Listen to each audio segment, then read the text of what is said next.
Dudes to Dads is a podcast to help men understand and navigate the transition of being a single dude into a family man. How do we make sense of it all? Well, we probably won't be able to, but let's go ahead and have some fun trying.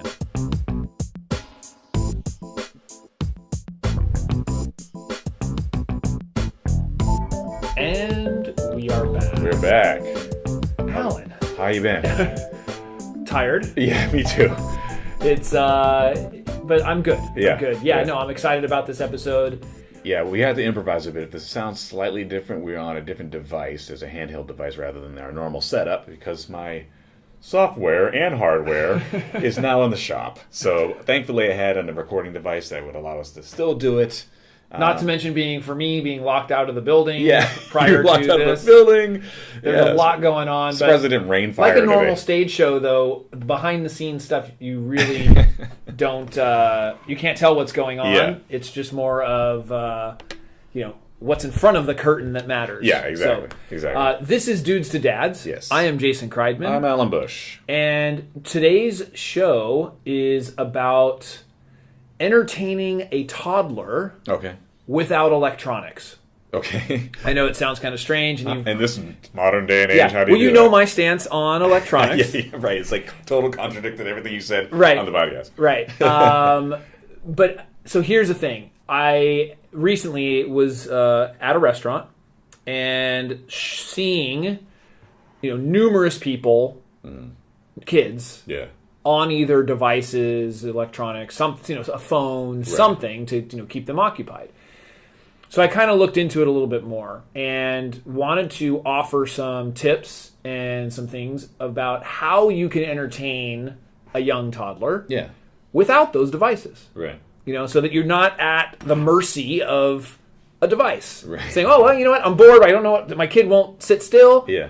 I got to take out my phone and entertain them. Sure. So, because a lot of times it's an iPhone or iPad or something like that. Which is convenient, but you still want to not have that be the default. Yeah. Yeah. So, and I recall, me, when I was growing up, is my parents would always do things like that. We played tic-tac-toe or hangman. Yeah, totally. Totally remember on a menu, you'd sit there doing pencil and a piece of paper. Yeah, my kids still enjoy doing that. So, that's something as they get a little bit older that you can do. Yeah. In fact, I saw online there was, if you don't have a pen and paper, you can use knives.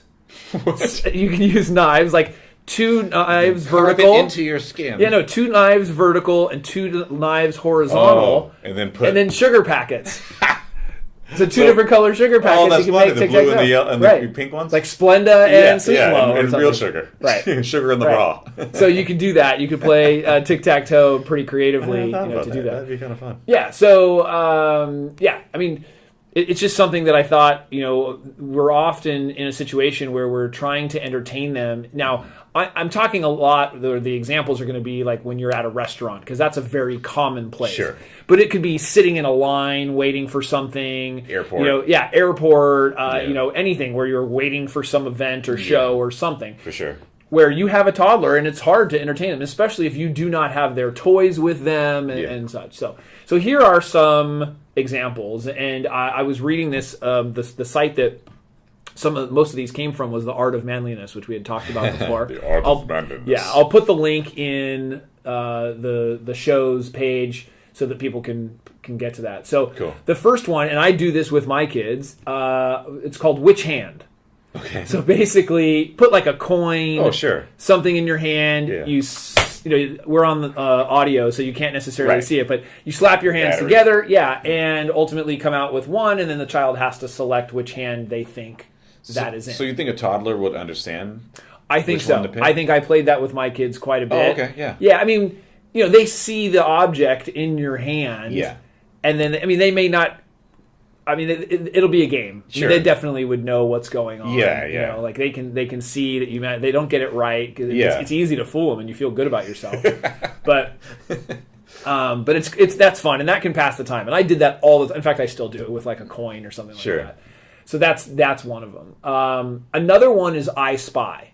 Yeah. And I don't know if you've I remember played that. I Spy My Little Eye. Right. Something that begins with... Yeah, so you could do like I spy something green. And in fact, we were just away on a vacation with our family, and we were in a restaurant, and we did just that. That's funny. We did I spy, like, I spy something, I see something red. Yeah. And then you go, 15 different things that they go over to try to figure out what is red, and, that's it. So, these are tips that you can use. Of course, all of these are something where you have to interact. Right.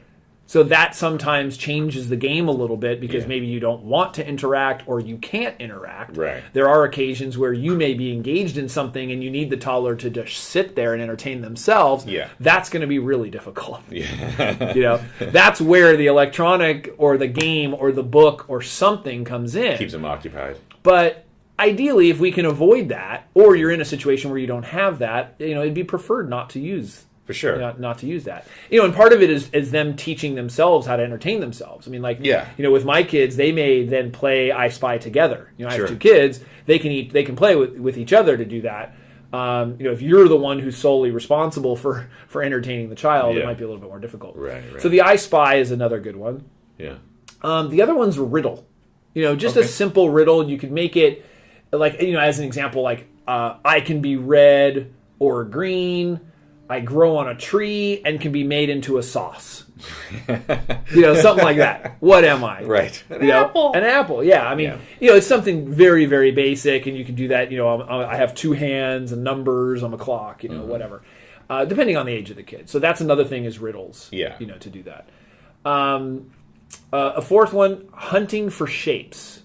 Okay. So as kids, when they're toddlers, they begin learning shapes, numbers, letters, those kinds of things. And so the hunting for shapes may be, hey, I see 3 circles. Yeah.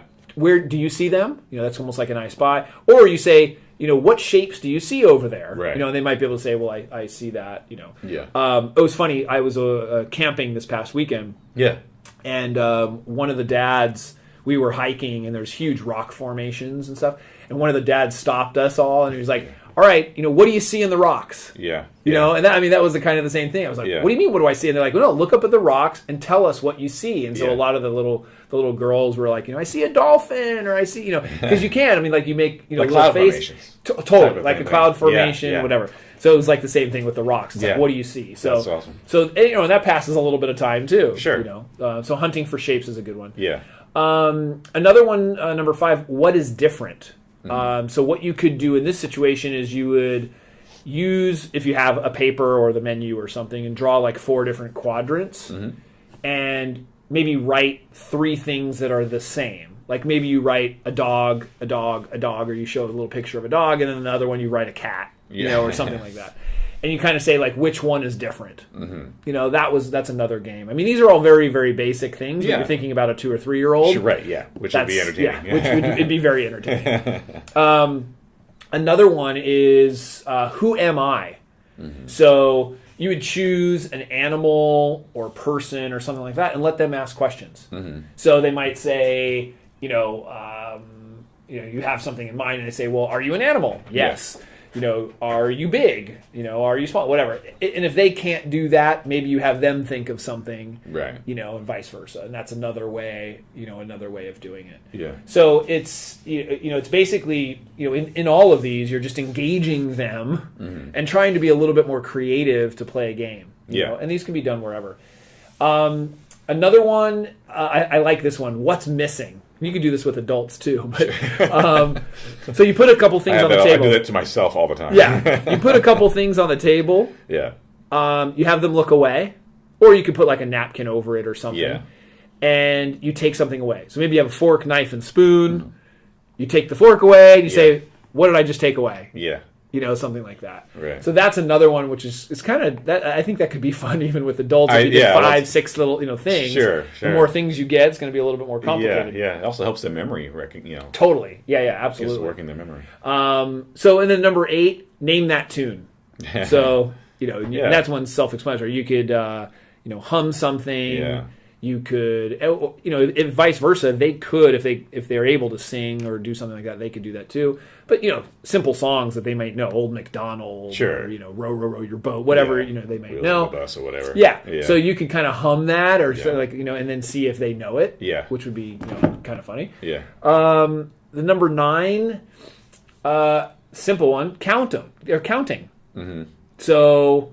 How many dots are there in the ceiling? Yeah, I mean, if they're now getting to the point where they can count a couple, you say, well, how many sugar packets is this? Yeah. How many knives is this? Like that's an easy one. I mean, it'll last at least a couple minutes. It's funny when I was reading some of the blog stuff. There were some blog comments on these things, and the people would post and say, okay, that's 1 minute. I got 30 left. Yeah, exactly. Yeah. How many games do you got? Right. I mean, this is, I have 13 things. Each has to be 2 or 3 minutes. You go through that list, it's going to go pretty fast. Hopefully you're not in that line for an hour. Yeah. So counting, you could say how many chairs are at the table or something like that. This is one that we definitely used. Walk outside. So go walk outside. No, literally. Go outside. Well, or even you see on a plane flight, they walk up and down the aisle. Yeah, yeah. Just sitting restless is difficult, or sitting, I should say, is difficult because they're restless. But you just get up and walk outside. If you place your order and it's going to be 10, 15 minutes, just like, hey, let's go check out outside. Yeah, yeah. And you walk around. Yeah, and you often see that, and that's something, why force the child to sit in their seat and be quiet? Yeah. It's like they can't. I know, we barely have patience for that. Right. I know. I mean, someone's, you're going to have to wait 30 minutes. Yeah, like I said, we were just on a family vacation over a long weekend. Everywhere we went, the service was so horrible. Yeah. It was in Las Vegas. I don't know if that had anything to do with it, but but it was really, the service was so took so long. Yeah. I was like, there's not that many people here, so we had to. I mean, we played tic-tac-toe. We did we did a lot of those things. It's like, I'm so hungry. Why isn't the food coming? Yeah, that kind of thing. So walking outside is one you could do. Mm-hmm. Another one, number 11, make origami. Yeah. So you could make origami, out of a napkin or a placemat or something. I mean, whether that's those little triangle things that we used to play with when we were a kid. Numbers. The triangle with the when we used to pass messages back and forth. I don't know if you did this in grade school. Well, yeah, when you liked a girl. You had a triangle and then you play football. Yeah. Oh, absolutely. With the same type of thing. Yeah. But you're talking a little bit more sophisticated. That's number 12. That could be another one then. Make the little football and play football. Play football. Yes. Right? Paper football. I didn't write. I got to add that one. Have you played that? Yeah, no, I remember. I remember playing that. Yeah, against the. I saw an adult version of this where they had tournaments. Oh and everything. I know. It's beer. It's like beer pong. Yeah, anything to turn that into an alcohol drinking game. Exactly. So those are the main ones. Yeah. Then I have 2 more that are if you're really desperate, meaning you've just exhausted all your other options. Yeah. This one was funny. Taste the condiments. So whether it's a sugar packet, I guess, or ketchup or mustard or whatever. Oh, wait, have their eyes closed? Well, whatever. Guess the condiment. Well, you can do guess the condiment. Yeah. That's a whole other one. But basically, dunk your head in the toilet. Yeah, I mean, hot sauce. Yeah, right. Or hey, taste this or try this. Yeah, so that could be. I might do that with people guess what this is. That might be a good one. That's not a bad one. Yeah. Kids have a a little bit different palate, so it would be. But it's sugar versus mustard, right? And this one, which it's sort of a last resort for sure, is just reading the menu out loud. You just don't have, especially if you're at obviously at a restaurant. And there's pictures, and you say, look at this. It has roast beef. Yeah. It had, whatever that is. I mean, that for sure. The ingredients on the ketchup bottle, monosodium glutamate. Right. Ooh. Right. Yeah, I mean, that's if you're really desperate. You can do that. With older kids, I think you can do, how many words can you find in this word? Yeah. I've done that with myself even. When I'd be bored and I'd be looking at something, and how many words can I make out of the one word that I'm looking at the moment? Right. Well, and there's also tips of, going to kid-friendly places. Yeah. Most of the time they have something to entertain the child within the menu. Thing. Yeah, for sure. They've got, like you said, coloring. They've got mazes and those kinds of things. Mazes, yeah. But if you're stuck or you're at somewhere where it's not, not kid-friendly and it doesn't have that, you do want to be prepared. And especially, like I said, if you don't have books or anything that they're able to entertain themselves with, Right. you're going to feel stuck trying to entertain them. Right. You know, as kids get a little older, you know, there are obviously different things. Like you can play a tic-tac-toe game or hangman or something like that. Yeah, right. And or even just have conversation. I mean, I dare say, have a conversation with the person that you're with. Yeah, you know? yeah. When you define toddler, what ages do you say? I usually think, I think toddlers like 2 to 3. 2 to 3? Yeah, Okay. or 18 months to 3. And they can process, I guess at 3, because, I was told that I was reading really early on. Like, I don't remember this, but I was reading billboards when I was like, yeah, no, I mean, under some 1 year yeah, old. well, that's you're gifted, but Yeah. some, I mean, But- some kids will understand. Usually between 2 and 3, you kind of do understand to some degree, like all the things you're talking about right there. Yeah. They can process it. Yeah, they can process it and participate, and Yeah. especially, I mean, you're doing it in a very simple way. I mean, Yeah. you know, when you're talking like, who am I?